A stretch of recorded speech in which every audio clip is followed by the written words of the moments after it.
कृषक बंधुओं, आज आपका सभी कृषक बंधुओं का फार्म सिग्मा में स्वागत है। आज हम इस वीडियो के माध्यम से हम सभी कृषक बंधुओं को अलसी फसल की उन्नत खेती के बारे में संपूर्ण जानकारी देंगे, तकनीकी जानकारी प्रदान करेंगे। उस तकनीकी जानकारी के अंदर सामान्य जानकारी, जल प्रबंधन, सूक्ष्म सिंचाई रेखा, खरपतवार प्रबंधन, समन्वित कीट व्याधि प्रबंधन, पोषण प्रबंधन एवं आर्थिक समीक्षा। मैं सभी किसान भाइयों से कहना चाहूंगा कि अगर किसी कृषकों ने ये चैनल को सब्सक्राइब नहीं किया है तो सब्सक्राइब करने का कष्ट करें एवं बेल आइकॉन को भी दबाने का कष्ट करें। बात करते हैं हम लोग जो सामान्य जानकारी। जो अलसी है वो रबी मौसम में उगाई जाने वाली महत्वपूर्ण तिलहनी फसल है।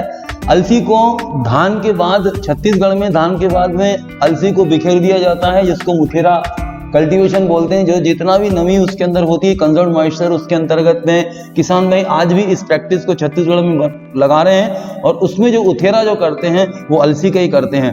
अलसी के बीजों में औसतन 30 से 43% तेल एवं 22% प्रोटीन होता है। आने वाले भविष्य में अलसी एक बहुत ही महत्वपूर्ण फसल के रूप में उभर के आने वाली है, क्योंकि अलसी का जो फ्लैक्स है वो खास करके जो दिल के जो मरीज है, हृदय के जो मरीज है, उन लोगों के लिए अलसी बहुत अच्छा होता है, क्योंकि इसके अंदर कोलेस्ट्रॉल जो है वो कम से कम होता है। इसका जो उत्पादन है वो 59,000 टन उत्पादन होता है। तो इसकी औसत उपज जो है वो 166 किलोग्राम प्रति एकड़ है। अलसी की खेती मध्य प्रदेश, उत्तर प्रदेश, राजस्थान, बिहार, हिमाचल प्रदेश, महाराष्ट्र आदि राज्यों में की जाती है।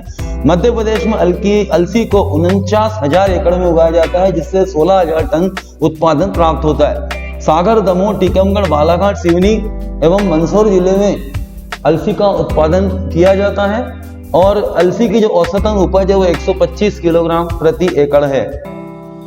अलसी में जो मिट्टी होती है वो अच्छे जल निकास वाली कार्बनिक पदार्थ युक्त मिट्टी अच्छी मानी जाती है। भारी और दोमट मिट्टियां भी इसमें, मटियार मिट्टी में भी इसकी खेती कर सकते हैं। इसका जो पीएच मान है वो 5.0 से 5.5, मैंने आपको बताया था कि जो अलसी है वो थोड़ी सी अम्लीता की ओर अग्रसर है।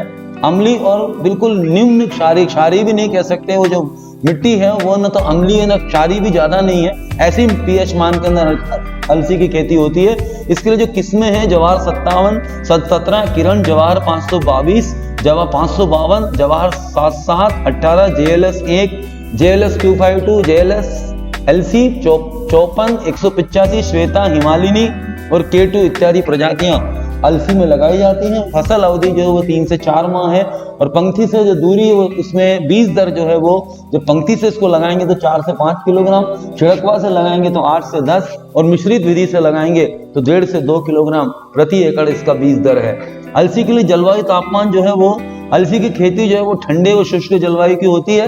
उचित अंकुरण के लिए 25 से 30 डिग्री और बीज बनते समय 15 से 20 डिग्री सेंटीग्रेड इसका तापमान उचित माना जाता है। बुआई का समय जो है वो अक्टूबर से नवंबर है। बीज उपचार करना अलसी में बहुत जरूरी है, जो कि खास करके अगर हम इसको जैविक उपचार करते हैं, कार्बेंडाजिम, मैंकोजेब तो रासायनिक उपचार है, और जैविक उपचार अगर हम करते हैं तो हम इसे सीडोमोनास और ट्राइकोडर्मा से भी इसका उपचारण कर सकते हैं। वैसे तो उपचारण किया जाना चाहिए थायोफिनेट, मिथाइल और पायरोक्लोस्टोबिन, जो कि 5% FS, जो कि 2 मिली प्रति लीटर पानी में लेकर के हम उसका छायादार जगह पे उसको सुखा करके उसके बाद हम इसको जो है सीड ड्रिल से बोनी कर सकते हैं। फसल का अगर उत्पादन बढ़ाना है तो कटाई, छटाई, गाय के पश्चात गहरी जुताई करें। गहरी जुताई के बाद अंतिम जुताई करें। उसके बाद पहले हमको मिट्टी परीक्षण का कराना वो जरूरी है। रोटावेटर करने से पहले पकी हुई गोबर की खाद, जिसमें 5 टन जो है ट्राइकोडर्मा हो, सीडोमोनास हो और माध्यम कल्चर से इसमें उपचारित करेंगे तो ये एक अच्छे जो है मैन्योर या खाद में परिणित हो जाएगी। अच्छी प्रजाति का चुनाव करें। बीज बुआई से पहले बीज को उपचारित करके ही हमें बोनी करना चाहिए।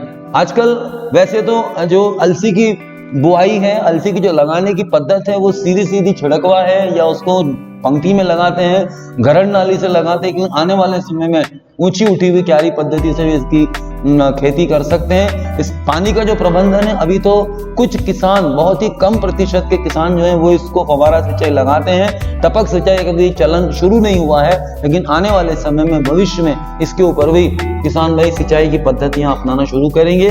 जल विलय खादों का नियमित उपयोग जो है वो, जब भी हम ये सिंचाई लगाएंगे तो जल विलय खाद जो है वो हम 2 उपकरण जैसे वेंचुरी या फर्टिलाइजर टैंक के माध्यम से देंगे। समन्वित कीट व्याधि प्रबंधन को जरूर अपनाना है, जिससे हम फसल को आर्थिक नुकसान क्षमता से ऊपर रख सकते हैं, जिसमें लागत कम होती है, मुनाफा ज्यादा होता है। अलसी जो होती है वो दो तरीके की रहती है, एक सफेद फूल वाली और एक नीले फूल वाली। कतार से कतार की दूरी 30 सेंटीमीटर, पौधे से पौधे की दूरी 5 से 7 सेंटीमीटर, बुआई की गहराई 2 से 3 सेंटीमीटर। अलसी का जो तेल होता है वो वार्निश, पेंट्स और इंडस्ट्रीज में इसका उपयोग होता है। और अलसी का जो फ्लैक्स है वो आजकल औषधि के रूप में बहुतायत रूप से इसका उपयोग होने लग गया, और आने वाले समय में भी अलसी का जो तेल है उसको खाने के रूप में भी उपयोग किया जाने लगेगा। सिंचाई प्रबंधन, अलसी की जो फसल है उसमें बीज की बुआई के बाद तुरंत सिंचाई करना चाहिए, पलेवा देकर के ही इसकी बोनी करें। अलसी की फसल में हल्की भूमि में 4 इंच और भारी भूमि में 3 से 4 सिंचाई की आवश्यकता होती है। अलसी में 2 तरीके की सुप्तावस्थाएं होती है, एक फूल शुरू होने पर, उसके बाद एक उसकी जो अलसी की जो कैप्सूल है उसको कैप्सूल बोला जाता है, पर कैप्सूल, नंबर ऑफ सीड्स पर कैप्सूल। एक जो फली होती है, फली नहीं बोला जाता, उसको कैप्सूल बोला जाता है। जैसे हम भिंडी को कैप्सूल बोलते हैं, अलसी की जो फलियां होती है उसको कैप्सूल बोला जाता है। कैप्सूल के अंदर इसका अलसी के बीज होते हैं। उसके बाद में हम देखेंगे खरपतवार प्रबंधन। आप देख सकते हैं कि अलसी की जो हमने जो चित्र दिखाया गया है इसके अंतर्गत में फूल सफेद रंग के भी है और नीले रंग के भी है। पारंपरिक विधि से खरपतवार प्रबंधन कर सकते हैं, यांत्रिक विधि, रासायनिक विधि। अगर हम रासायनिक विधि करते हैं तो फ्लूक्लोरिलीन जो कि अलसी लगाने के पहले करना है, और अलसी लगाने के बाद उगने से पहले पेंडामिथाइलिन नामक खरपतवार नाशक का उपयोग हम कर सकते हैं। कीट एवं व्याधि प्रबंधन में देखें तो अलसी की जो मक्खी होती है, बर्ड फ्लाई जो होता है वो इसमें खास करके लगता है। इसके लिए फेरोमोन ट्रैप जो है वो 5 लगाएं।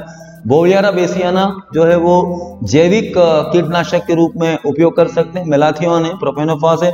गाल मिज जो कीड़ा होता है वो अलसी में शुरुआत में लगता है, इसके लिए क्लोरोपायरीफास, प्रोपेनोफास, बोवियारा बेसियाना, पिप्रोनिल और फेरोमोन ट्रैप जरूर लगाएं।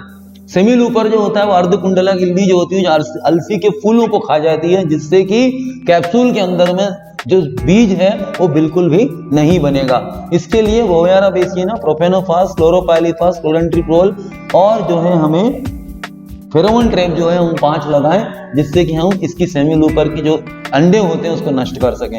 कटवर्म जब शुरू में लगता है, इसके लिए नीम खली, क्लोरेंट्रिप्रोल, उसके बाद क्लोरोपायरीफास जो दवाइयां अनुशंसित की गई है वो लक्षण देखते ही इसको दिखते ही कीड़ा दिखते इसका छिड़काव करें। कैटरपिलर जो होता है, हेलियोथिस जो होता है वो अलसी की जो कैप्सूल होता है उसके अंदर चला जाता है, और वो दानों को, ये कैप्सूल जो दिख रहा है अलसी का, उसके अंदर में चला जाता है। इसके लिए हम फेरोमोन ट्रैप लगाएं, बोवियारा बेसियाना, क्लोरेंट्रिप्रोल, क्लोरोपायरीफास का छिड़काव करें। अब लगने वाले जो रोग हैं उसमें सबसे जो खास रोग जो अलसी में लगता है वो कि अलसी का रस्ट, गेरुआ जो होता है, रोग प्रतिरोधी किस्मों का चयन करना चाहिए। अलसी जो है वो तेल युक्त, तेल वाली फसल है, इसके लिए अगर हम सल्फर घुलनशील गंधक का छिड़काव शुरुआत में कर देंगे तो ये रस्ट से भी इसकी सुरक्षा हो जाएगी। दूसरा, उसमें तेल जो है वो तेल की तेल की शुद्ध बनाने में भी सल्फर मदद करता है। दूसरा, इसको पाले से भी बचाता है। उक्टा विल्ट जो होता है, ये उक्सू की बीमारी अलसी में लग जाती है, इसके लिए हम क्या करें, फसल चक्र अपनाएं। 2 या 2 साल से ज्यादा एक ही खेत में अलसी की फसल ना लें। Hexaconazole, thiophanate methyl, trichoderma viride जो है वो हम मिट्टी का जो हमने उपचारण किया अगर हम करेंगे तो उक्टा रोग से बचा सकते हैं। बात करते हैं अल्टरनेरिया ब्लाइट की। ये फफूंद रोग है, इसके लिए हेक्साकोनाजोल, बेंकोजोब, एजोक्सिस्ट्रोबिन का छिड़काव करें। पाउडरी मिल्ड्यू, भभूतिया लगेगा क्योंकि अलसी जो है रबी की फसल है, इससे पाउडरी मिल्ड्यू की संभावना बढ़ जाती है। इसके लिए सल्फर का हम सबसे पहला छिड़काव हम घुलनशील सल्फर का करें, उसके साथ माइक्रोन्यूट्रिएंट भी मिला सकते हैं। फियोपोरम, टेपिकोनोजोल का मिला जुला कॉम्बिनेशन और माइक्लोब्यूटानिल जो है वो भी हम इसमें छिड़काव कर सकते हैं। बात आती है पोषण प्रबंधन की। पोषण प्रबंधन में जो हम आधार खाद देते हैं उसमें जैविक खाद, सिंगल सुपर फास्फेट, सूक्ष्म तत्व, मैग्नीशियम सल्फेट, पोटाश, गंधक एवं खास करके इसके अंदर हम माइक्रोराइजा भी इसमें मिला सकते हैं। ये गाइडलाइन के लिए है, लेकिन हम मिट्टी परीक्षण के आधार पर भी खाद की मात्रा में जो है वो फेरबदल हो सकता है। परणी छिड़काव हम अलसी में करते हैं, जैसे प्रारंभिक दिनों में 19-19-19 जो है वो 50 ग्राम प्रति 15 लीटर पानी में, वनस्पतिक अवस्था में 13-40-13 माइक्रोन्यूट्रिएंट। जब ये फूल आ जाए अलसी में उसमें हमको फास्फोरस ज्यादा चाहिए तो हम पीएसबी जो है वो भी हम ताजे गोबर में तैयार करके पीएसबी का भी स्प्रे हम अलसी में कर सकते हैं। दूसरा, नाइट्रोबेंजीन जो है वो भी हम अलसी में छिड़काव नाइट्रोबेंजीन का भी कर सकते हैं, जिससे ज्यादा से ज्यादा फूल की संख्या बढ़ेगी। फल विकास अवस्था में हम फिर से पोटेशियम फास्फेट ले सकते हैं और फल परिपक्व अवस्था में पोटेशियम नाइट्रेट और पोटेशियम सल्फेट, जिसको SOP बोला जाता है, सल्फेट ऑफ पोटाश, वो भी हम 15 लीटर पानी में 80 ग्राम लेकर के छिड़काव कर सकते हैं, जिससे उसको सल्फर भी या गंधक भी मिल सके। बात करते हैं उन्नत सिंचाई। परंपरागत में हमेशा में तुलना करते हैं, पानी की बचत होती है, समान रूप से सिंचाई होती है, ऊर्जा की बचत है, खाद की बचत है, गुणवत्ता और उत्पादन तो बढ़ता ही बढ़ता है, तो श्रम की लागत भी कम से कम होती है। आने वाले समय में हमारे किसान भाई फव्वारा सिंचाई और टपक सिंचाई पे बहुत जल्दी इसके ऊपर में काफी अनुसंधान कार्य जो है वो चल रहे हैं, और आने वाले समय में अलसी जो है एक बहुत ही नकदी फसल है, उन्हें आने वाले समय में, क्योंकि इसकी जो उपयोगिता है काफी बढ़ती जा रही है। अलसी फसल की आर्थिक समीक्षा अगर हम करेंगे, इसकी लागत मात्र 19,000 रुपए है। अगर हम इसकी समीक्षा करें और अतिरिक्त खर्च जोड़ो तो 20,900 रुपए। अलसी में खर्चा कम से कम आता है।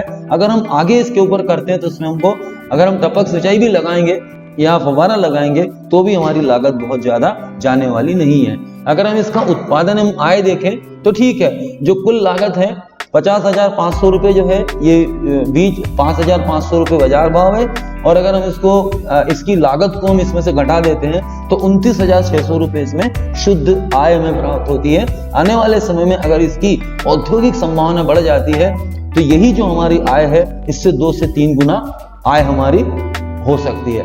बात करते हैं हम लोग फार्म सीमा मोबाइल एप्लीकेशन से। जो हमारे किसान भाई जुड़े हैं वो इसे प्ले स्टोर में जाकर के इसे डाउनलोड कर सकते हैं। अभी हमने नए इसके फीचर्स और भी डाल दिए हैं 2-3, जो कि किसानों के लिए काफी फायदेमंद होंगे। पूर्वानुमान है, मंडी भाव हैं, और हमारा जो वेंडर है, जो कृषक भैया हमारे वेंडरों के माध्यम से जुड़े हुए हमारे किसान भाई, वो लोग जो है सीधे इसे बारकोड से डाउनलोड कर सकते हैं। मैं अपनी वाणी को विराम दूं उससे पहले मैं कहना चाहूंगा किसान भाइयों से कि वे इसको जो है फेसबुक और इंस्टाग्राम में भी जाकर के सीधे इसको जुड़ सकते हैं। तो मैं अपनी वाणी को ही विराम देता हूं। किसान भाइयों धन्यवाद। जय हिंद, जय भारत।